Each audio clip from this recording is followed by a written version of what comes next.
C'est aujourd'hui vendredi 14 avril que le Conseil constitutionnel doit donner son avis sur le texte de la réforme des retraites.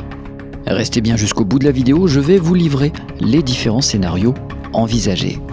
Mais on va surtout parler du côté obscur des membres du Conseil constitutionnel. Pour vous mettre tout de suite dans l'ambiance, souvenez-vous de ce qu'avait fait le Conseil constitutionnel. Il avait validé l'ignoble passe vaccinal. Ceci avait conduit à la catégorisation des citoyens avec des sous-citoyens qui n'avaient le droit à rien. Capital ose se poser la question, est-ce que le Conseil constitutionnel est vraiment indépendant ? Je vous donne quelques indices, à vous de vous faire votre propre avis. 3 membres du Conseil sont nommés par décision du Président de la République, lequel désigne aussi le Président du Conseil. 3 membres sont nommés par le Président de l'Assemblée nationale et 3 autres par le Président du Sénat. Allez, on enchaîne avec le chapitre du côté obscur de la force. Au Conseil constitutionnel, la rémunération des sages explose de manière illégale.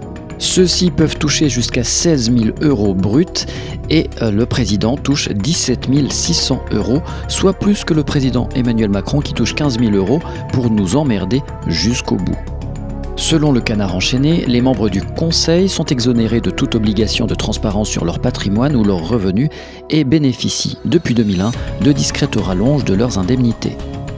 La devise préférée de Laurent Fabius, le président du Conseil constitutionnel, c'est « responsable mais non coupable ». Souvenez-vous de l'affaire du sang contaminé. Pour lui, sa mise en accusation était totalement injuste. Un autre membre du Conseil constitutionnel a lui eu moins de chance puisqu'il a été condamné. Alain Juppé invoque un droit à l'oubli sur sa condamnation passée dans l'affaire des emplois fictifs de la mairie de Paris. Sniff, on va pleurer. Voici les scénarios les plus probables.